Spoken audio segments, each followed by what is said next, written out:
उत्तराखंड के पौड़ी जिला में एक टैक्सी ड्राइवर ने छेड़छाड़ की मुखालफत करने पर एक लड़की को जिंदा जला दिया। 80% जल चुकी तालिबा को श्रीनगरी गढ़वाल के बेस अस्पताल में भर्ती कराया गया है। मुलजिम ड्राइवर को गिरफ्तार कर लिया गया है। मुतासरा गढ़वाल यूनिवर्सिटी के पौड़ी कैंपस में BSc सेकेंड ईयर की तालिबा है। कॉलेज से प्रैक्टिकल इम्तिहान देकर लौट रही थी कि तभी टैक्सी ड्राइवर उसका पीछा करने लगा। टैक्सी ड्राइवर ने मुतासरा को रास्ते में रोककर छेड़खानी की। तालिबा ने मुखालफत की तो उसे पेट्रोल छिड़ककर आग के हवाले कर दिया।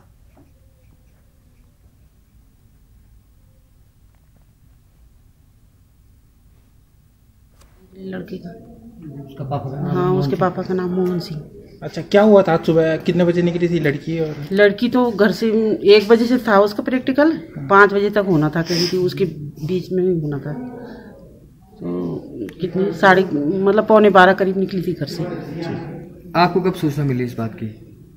4 बजे करीब फोन आ रहा था कुछ, तो फिर कट गया वो फोन। तहसीलदार की तरफ से क्या कार्रवाई हो रही है अभी? तहसीलदार की तरफ से अभी जांच चल रही है, ऐसा ना। बिहार स्टेट वुमेन कॉन्फ्रेंस का सालाना इजलास इतवार को पटना में मुनक्किद किया गया। वुमेन कॉन्फ्रेंस में इमरान ने कहा कि मुसलमानों के पसमानदा तबके को हुकूमत नजरअंदाज कर रही है, जिससे वो सियासी तौर और माशी तौर पर मजबूत नहीं है। इजलास में सियासी नुमाइंदगी की कमी और हैंडलूम सनत की खस्ता हाली को दूर करने पर गौर किया गया। ऑल इंडिया वुमेन कॉन्फ्रेंस ने ऐलान किया है कि मार्च में इन तमाम मामलों पर दिल्ली में कॉन्फ्रेंस मुनक्किद की जाएगी।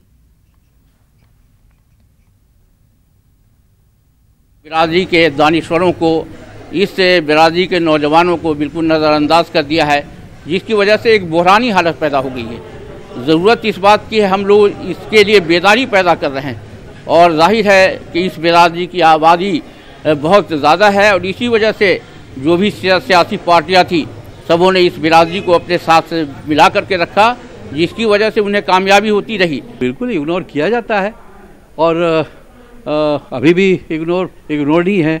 हमारी सबसे बड़ी सनत है, उसको बर्बाद कर दिया इन लोगों ने।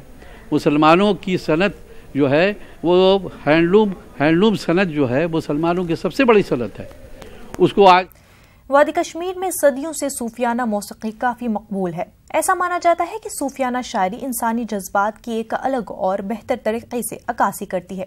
आप देखिए समीउल्लाह की रिपोर्ट। हमें दीजिए इजाजत। आदाब।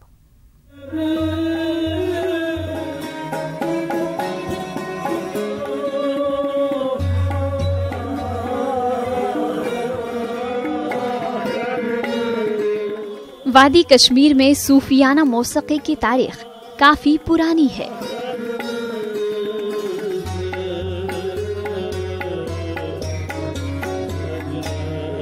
ये दरहकीकत वस्ती एशिया की देन है। इसमें 4 से 7 या इससे ज्यादा अफराद का ग्रुप शामिल होता है। इसमें मुख्तलिफ किस्म के मौसीकी के आलात इस्तेमाल किए जाते हैं। सूफियाना मौसीकी के मुख्तलिफ घराने इस संगीत की सदियों से हिफाजत किए हुए हैं।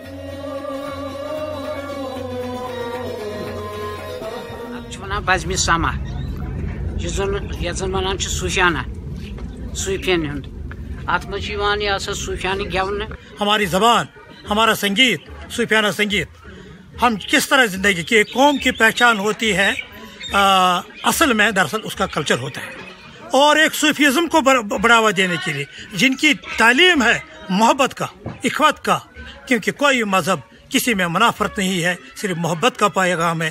अल्लाह एक है, मौला एक है, राम एक है, रहीम एक है। उसी की तालीम है इन बड़े बड़े बुजुर्गों की, खासकर मौला अली जनाब तलबा जो पैगम्बर इस्लाम सल्लल्लाहु अलैहि वसल्लम उनकी। सूफियाना महफिल में ग्रुप की क़यादत करने वाला शख्स संगीत की असल सतूर गाता है और आमतौर पर संतूर बजाया जाता है।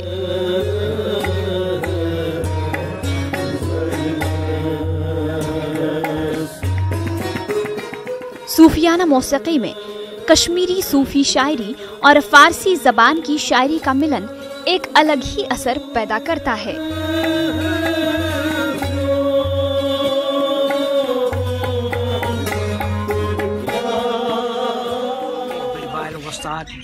और जो ये कमाल भट्ट साहब नादिर भट्ट सोब साबिर भट्ट सोब सदा भट्ट सोब यम जन बड़ी बड़ी बार वस्ताद खुतबजात पान नमतल सोब अमिक शूखी तो शुक्र अल्लाह ताला कुन तो बजरिए अल्लाह ताला यस अहमद बाग बसालत तो वनुक तान दुत अल्लाह ताला तार तो ये योकुन दी तार यह नमदल सब ने वक्त पे चलान लकट बच्चे तम सात ये मल हेचन तुम पे ये सात बुजुर्ग ग मे यह बोजनान पे बह मारे मे पे पे